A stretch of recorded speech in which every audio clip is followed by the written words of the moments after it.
რას დავბიდი, იმაზე რაც ვაკეთებ და იმაზე მოკლედ დროში. შეიძლება მართლაც ევროპაც გავავოცო. Поздравляю весь личный состав. კარგი მანევრია ძალიან. დიაბოლოვაში გადაცემდა. ვაშა გადაცემა თქვენთანაა თენგიზ გოგოტიშვილის პოდკასტი. დღეს სპეციალური გამოშვებით. მრგვალი თარიღი გვაქვს.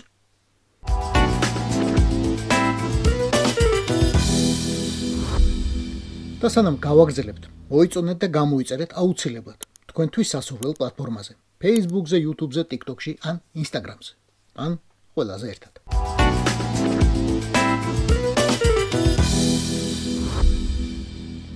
საპროტესტო მოძრაობამ სერიოზულ თარიღს მიუკაკუნა. შეუჩერებელი და უწყვეტი პროტესტის 300 დღე. საქართველოს რომ ასეთი არ ახსოვს ცხადია, მაგრამ არ ახსოვს არც ბევრ სხვას. თან ვერც იტყვი რომ რეჟიმმა პროტესტანტებს რამე უბედურება დააკლო, რომ რომელიმე ლიდერი არ დაიჭირა მაგალითად, შეძლებს დაგვარად პრიმიტიული და უხეში ბრალდებით, რომ არ დაარბია პოლიციის ძალით, რომ არ არბია ტიტუშკებით, რომ არ ჩაუჭრა არხები მედიასთან, რომ რაიმე ერთ ელემენტარულ დათმობაზე მაინც წავიდა, რომ არ დააკავა ასობით ადამიანი, აი არაფრისთვის, ქუჩაში დგომისთვის, გაბრაზებისთვის, რომ არ გაყარა სამსახურებიდან, უბრალოდ აზრის გამოთქმისთვის. მოკლედ, რეჟიმმა ირეჟიმა, მაგრამ პროტესტი ვერ გააუქმა. და ახლა აპირებს მოიპაროს უკვე მეორე არჩევნები არასრული 1 წლის განმავლობაში. 300 დღე და 2 მოპარული არჩევნები სერიოზული მიჯნაა, რომელიც სიამაყისა და მადლიერების გრძნობასთან ერთად ფიქრს უნდა აჩენდეს. აწი რა ხდება? ვცადოთ ვიფიქროთ, როგორც ფიქრობს ის სამკუთხედი თავი. ვცადოთ მოусმინოთ ხმებს, რომელიც იმ სამკუთხედ თავს ჩაესმის საიდანღაც. და ეს ნამდვილად არ შეიძლება იყოს ახტაცების შეძახილები. რას დრო გადის, უფრო და უფრო ემატება პროტესტის დღეებს. სამკუთხედ თავს სულ უფრო მეტად ჩაესმის ჩიჩინი უცხო ენაზე. სიტყვები, რომლებიც ბ-ი იწყება, ასობგერა ბ-ი, მაგრამ ეს ბ ბიძინასამ ბორის არ ნიშნავს. სხვა სიტყვაა და სხვა ენაზე. რაც დრო გადის, მას უფრო და უფრო მკაცრად სთხოვენ იმოქმედოს. იმიტომ რომ 300 დღიანი პროტესტი ძალიან ცუდ მაგალითს აძლევს რუსსა და ბელარუსს. რომ თურმე შეიძლება გარბევდნენ და გამტრევდნენ, წამლავდნენ და კლავდნენ. შენ კი მეორე დღეს მაინც გადიოდე ქუჩაში. ეს ამბავი რუსული რეჟიმისთვის სრულიად უცხოა, აუტანელი. ამიტომ ყველანაირი ლოგიკით, ყველანაირი სამკუთხედი თავის პატრონს უფრო აქტიურად მოქმედებას უბრძანებენ და სთხოვენ რეალურ შედეგს. რით შეიძლება მიუხვდეთ, რომ რეჟიმი აქტიურდება? ყველაზე ხილული იქნება აქტიურობა საჯარო ველზე. ტროლები, ბოტები, უფრო აგრესიული საერთო მესიჯები ყველა დონეზე, ბობულა ქოცები დაწყებული და ვიღაც უსახელო პროჭორილელი პროპაგანდისტები დასრულებული. მეტი დაკავებები, უფრო საჯარო, უფრო აგრესიული და უფრო უკანონო. იჭერ ერთს, აშინებ 1000. კიდევ უფრო დრაკონული კანონების მიღება, რომელიც მაქსიმალურად ბევრ ადამიანს შეეხება. სრული აჯაფსანდალი ძალოვან ბლოკში. საკადრო წმენ და გაუთავებლად. ამათგან რომელი გვაქვს? არა, რომელი არ გვაქვს? გვაქვს ყველა. იმის ნიშნად, რომ სამკუთხედს უკვე მაგრა დაწვებიან. შეიძლება არ გიცხოვრიათ რუსეთში იმდენი წელი რამდენიც სამკუთხედს. მით უფრო არ ყოფილხართ იმ უმაღლესი წრის ნაწილი, როგორც იყო სამკუთხედი. მაგრამ ხვდებით, რომ სამკუთხედი არაა ერთადერთი ფიგურა კრემლის გეომეტრიის სახელმძღვანელოში. სხვა ფიგურებიც არსებობს. შეიძლება ნაკლებად მნიშვნელოვნად გეჩვენებოდეთ დღეს, მაგრამ ხვალ, ზეგ არ გამორიცხოთ, ზუსტად ისინი გამოაძვრინონ კრემლის ილუზიონისტებმა სახელოდან. 1989 წელს გაგახსენებთ. კრემლმა პატიაშვილს გააკეთებინა ყველაზე ბინძური საქმე, პერსონალურად აქკიდა მთელი სისხლი 9 აპრილისთვის. მერე კი უცებ მოისროლა და გამოაძვრივნა გივი გუმბარიძე. კაცი, რომელსაც საერთოდ არავინ იცნობდა. იმიტომ რომ არ ჰქონდა მნიშვნელობა ცეკას მდივნისა და ნამესნიკის ვინაობას. მთავარი იყო საქართველოს არსად გამძვრალიყო. რუსული გავლენით. ივანაშვილს ეგეც ახსოვს და ბევრი კიდევ სხვაც. უკვე საპენსიო ასაკში 70 წლის კაცს მაგალითი ბევრი დაუგროვდებოდა. ხო და ჩემსა და თქვენზე უკეთ იცის, რომ კრემლისთვის ბორიაკი არაა მნიშვნელოვანი როგორც პიროვნება, ბანკირი, ზოოფილი, ვუდოს მიმდევარი ან ნიჩესთან მებრძოლი ფილოსოფოსი. მნიშვნელოვანია საქართველო, გრუზია. და თუ ბორიას ხელით ვერ მიიღებს სასურველ შედეგს, გამოაგორებს ვინმე სხვას.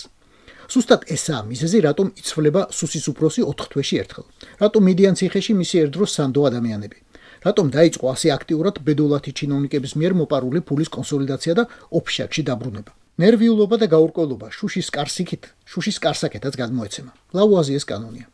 მიუხედავად იმისა, რომ არასდროს ყოფილ ვარ მომწრე თქვენი უმეტესობის მსგავსად, ზუსტად შემიძლია გითხრათ, რომ სიტყვაზე მდინარაძე კობახიძის კომპრომატები დარბის. კობახიძე კალაძის, კალაძე გელაძის, გელაძე სალიასის, სალია წულუკიანის, ზარქუასი. ლილუაშვილი გომელაური ლილუაშვილის გახარია ამ ყველასი ერთად და ასე გაუთავებლად, წრიულად, სპირალურად. ვერც იმას გამოურიცხავთ, ვერც ჩვენ და ვერც ბორია, რომ ესენი იმავე კომპრომატებით მარტო მასთან კი არა, სხვასთანაც დარბიან, სხვაგან, სხვა ქვეყანაში ან სხვა ქვეყნებში საერთოდ. და არათუ ვერ გამოურიცხავთ, პირიქით, სულ უფრო მაღალი ალბათობით შეგვიძლია მტკიცება, რომ ესენიცა და სხვებიც იმ სხვა ქვეყნებში პირადად ბორიას კომპრომატებით დარბიან. ამ ფონზე გავკადნიერდები და ერთ რჩევას მივცემ ყველას, ვინც თავს ოპოზიციონერად მიიჩნევს. ემზადეთ, ვემზადოთ ყველაზე უარესისთვის. პროჭრილელებს ერთადერთი სახელმძღვანელო და ხელმძღვანელი ყავთ, PSB, დაგეგმვისა და მოქმედების ყველა სტადიაზე. იმ სტადიაზე, როდესაც შეუძლია ოპონენტების განეიტრალება ფინანსური სანქციებით, PSB მათ ანეიტრალებს სანქციებით. როდესაც არშველის და ვინმე არ ჩუმდება, აჩუმებს ციხით. როდესაც ვერც ციხით აჩუმებს, აჩუმებს ნავიჩოკით. როდესაც ვერც ნავიჩოკით აჩუმებს ტყვიით. ხოლო როდესაც ლიდერის გაჩუმება განადგურებით მაინც ვერ აჩუმებს ხალხს, აცხადებს საგანგებო მდგომარეობას. გამოჰყავს ქუჩაში არა მხოლოდ პოლიცია, არამედ თავისი ჯარი. მაგრამ რამდენჯერმე ისე მოხდა, რომ ვერც ლიდერების განეიტრალებითა და ქუჩაში არმიის გამოყვანით შეაჩერა პროტესტები. მაგალითად, ბელარუსში, ან ყაზახეთში, ან უფრო ახლოს აგერ დროსა და სივრცეში ოკუპირებულ აფხაზეთში. და მაშინ საქმეში პირდაპირ ერთვება რუსის არმია. ბელარუსსა და ოკუპირებულ აფხაზეთში ეს იყო როსგვარდია, ყაზახეთში კი ნამდვილი ჯარი, ODKB-ს ეგიდით. 2000-მდე რუსი მედესანტე ვითომ გააზავეს 100 ჯარისკაცით სომხეთიდან, ბელარუსიდან და ტაჯიკეთიდან. საერთო ჯამში ყაზახეთში მოკლეს 250-მდე ადამიანი, 4500-მდე დაჭრეს, 500-ზე მეტი დააპატიმრეს. პრეზიდენტმა ტოკაევმა არა მხოლოდ ოპოზიცია გააუვნებელყო, არამედ მოიცილა შიდა კონკურენცია ყოფილი პრეზიდენტის ნაზარბაევის ბანაკის მხრიდან. ტოკაევი იქით იყოს და ბორია. Мне рассказали российские олигархи, хорошо знающие господина Иванишвили, была договоренность между Путиным и Иванишвили. რუსი ოლიგარქები მომიყვნენ ივანიშვილს, ვინც კარგად იცნობს. პუტინსა და ივანიშვილს შორის არსებობდა მოლაპარაკება. პუტინი არ შეეწინააღმდეგებოდა ივანიშვილის არჩევას, მეტიც დაართავდა მრავალმილიარდიანი რუსული აქტივების გაყიდვის უფლებას. პუტინმა პირობა შეასრულა. საქართველოში ივანიშვილის დროს მუდმივად იმყოფებიან PSB-ს მაღალი რანგის ოფიცრები. მითხრეს, რომ სხვისი საბუთებით შემოდიან, საკმაოდ დიდხანს არიან იქ, შემდეგ სხვა ცვლად ჩამოდის.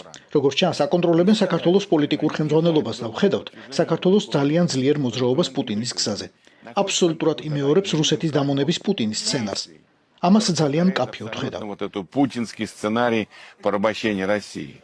И я это очень четко вижу. გენადი გუდკოვი სახელმწიფო დუმის ყოფილი წევრია. 12 წელი იყო დეპუტატი. იქამდე ჯერ საბჭოთა KGB-ში, ბოლოს კი PSB-ში პოლკოვნიკობას მიაღწია. ხო და ყოფილი KGB-შტიკები რომ არ არსებობენ, ეგ ხო მაინც გვახსოვს ბორიას იმ მამა მარჩენალისგან. მეორე წყაროც ყავს. ივანაშვილის პირადად ძალიან ახლოს მცნობი გიორგი ბაჩიაშვილი, რომელმაც თავისი დაპატიმრება ალბათ ბოლო ინტერვიუთი დააჩქარა, სადაც ილაპარაკა ვუდუს კულტის მჭყიბებებზე ბორის ივანაშვილს, რომ PSB-მ გამოუგზავნა და მასთან სახლში რომ ცხოვრობენ ახლა. ამიტომ სანამ რამე ახალი უქნია, წინასწარი ფიქრეთ ლიდერებმაცსა და არალიდერებმაც. როგორ ხედავს მოსკოვი 300 დღიან უწყვეტ პროტესტს საქართველოში. ხედავს როგორც გაუთავებელ საფრთხეს. ასეთი საფრთხის წინაშე შეუძლებელია, რომ რუსული სპეცსამსახურები რეაგირების ახალ გზებზე არ ფიქრობდნენ და არ მოქმედებდნენ უკვე. და უკვე დიდი ხანია არ უჩიჩინებდნენ ივანაშვილს, რომ 300 დღიანი პროტესტის შეჩერება არც სუსის უფროსების რაღაც კამათელი ვდგორებას, არც პოლიციასა და არც ქართულ არმიას არ შეძლებია და რომ ერთადერთი ეფექტური ძალა რუსის ჯარი შეიძლება გახდეს. იმავეში როგორც გახსოვთ, მათ 1993 წლის შემოდგომაზე შევარდნაძეს დაარწმუნეს, რომელმაც გამსახურდიას პრობლემა მხოლოდ დსთ-ში შესuliთა და შავი ზღვის ფლოტის ძალით გადაჭრა. 2003-შიც თავაზობდნენ, ამბობენ, მაგრამ აღარ ქნა. მე არ ვიცი, რამდენად შორსაა ივანაშვილი ამ გადაწყვეტილებისგან. თუმცა ვიცი, რომ რაღაც ეტაპზე მას შეიძლება აღარც კითხონ. შეუძლებელია ივანაშვილი თავისი გამოცდილებით ამას ვერ ხვდებოდეს, ვერ ხარშავდეს. რომ არჩევანი მხოლოდ 2003 წლის 23 ნოემბრის შევარდნაძეობასა და 1921 წლის ორჯონიკიძეობას შორის აქვს ახლა. პირველი ნიშნავს ღირსეულ პენსიონერობას, წიგნების წერას, ლექციების კითხვას, ფულის კეთებას სანქციების გარეშე, დემოკრატიის საერთაშორისო პრემიების მიღებას, შვილიშვილებსა და ზებრის კვიცებში გახარებას. მეორე რუსის ხიშზე დამყარებული დროებითი მმართველობაა, რომელიც რკინის სერგოსთვის საკუთარ საძინებელში ნასრული ტყვიით დასრულდა. ივანაშვილი რომ ადეკვატური ადამიანი იყოს და გარე სამყაროსთან ადეკვატური კავშირი ჰქონდეს, პირველი გზის არჩევის შესაძლებლობა მეტი იქნებოდა, რა თქმა უნდა. არც თუ დიდი, მაგრამ დღევანდელზე მეტი. მაგრამ ჩვენ საქმე გვაქვს სრულ მიზანტროპთან, შიშებისა და ეჭვების სამყაროში მცხოვრებ არსებასთან, ვინც საკუთარი გადარჩეულ შერჩეული მომხრეების წინაშე გამოსვლის დროსაც კი დაჯავშნული შუშის უკან იმალება. ამიტომ მეორე ვარიანტს მეტი შანსი უჩნდება და ცდუნება სულ უფრო იმატებს. სამკუთხედ თავში სულ უფრო იმატებს ილუზია, რომ ამჯერად მაინც შეიძლება მოვლენების სხვა სცენარი წარიმართოს. ოღონდ ასე არასდროს მომხდარა და არასდროს მოხდება. რუსის ჩეკმა რომ მიდის სადმე, იქ როლები იცვლება. აღარ აქვს მნიშვნელობა, რამდენი დოლარი გაქვს ბანკში. მხოლოდ იმას აქვს მნიშვნელობა, რამდენი ვარსკვლავი გაქვს სამხრეზე. ბორის გრიგორიჩ, თქვენ გქონდა დრო და საშუალება, რომ გასაკეთებელი 300 დღის განმავლობაში გაგეკეთებინათ. ვერ ქენით, ახლა საქმეს პოლკოვნიკი სიდოროვი ან გენერალი კულახმეტოვი ჩაიბარებს. 2025 წელს ომითა და სანქციებით ფრთამოტეხილი ორთავიანი არწივის იმედა დარჩენა ისეთივე სისულელია, როგორც შვეიცარიულ ბანკში ფულის დაბანდება ამერიკის სანქცირებული კაცისთვის. არა, ბორინგ, родной. Боренька, привет, родной. კი. ყოველდღე სულ უფრო იმატებს ფასი, რომლის გადახდაც მოუწევს რეჟიმსა და მის თავკაცს, თუ ამ გზიდან არ გადაუხვევს, ანუ უკან არ დაიხევს. რუსი ისევ ამათ შეახოცავს ხელს და პასუხისგება მაინც ივანაშვილებს, კალაძეებს, კობახიძეებს, დინარაძეებს, წულუკიანებს და ვოლსკებს მოუწევთ. და არა მხოლოდ სიტყვიერად, კომისიებზე დაბარებით, ან მიტაცებული ქონების რაღაც პატარა ნაწილის ჩამორთმევით, როგორც შევარდნაძის ჩინოვნიკები გამოძორდნენ თავის დროზე 2003 წლის შემდეგ. ეგ შანსი აღარ იქნება, აღარ ექნებათ. დღეს თუ არა ხვალ, 4-ში თუ არა პირობით 5-ში. დაპირისპირება საზოგადოებაში მათ ისეთ გრადუსამდე ასიეს მტყუან მართლის გარჩევის, კარგი და ცუდი ქოცის განსაზღვრის ეტაპი პრაქტიკულად გადალახულია. ამიერიდან დამნაშავე იქნება ყველა და ამ პასუხისგებას ვერც ერთი პროჭრილელი ვერსად გაექცევა. სერ გორჯონიკიძესავით კრემლის კედელში დასაფლავებულიც კი. ესაა ვაშა გადაცემა თენგიზ გოგოტიშვილთან. მოიწონეთ და გამოიწერეთ ჩვენი პოდკასტი ნებისმიერი ფორმატით. YouTube-ზე, Instagram-ზე, Facebook-ზე და TikTok-ზე. რაც დავდივით, იმაზეც ვაკეთებ და იმაზე მოკლედ დროში. შეიძლება მართლაც ევროპას გავავოცოთ. Поздравляю весь личный состав. Კარგი მანევრია, ძალიან. Я помню ваши გადაცემა.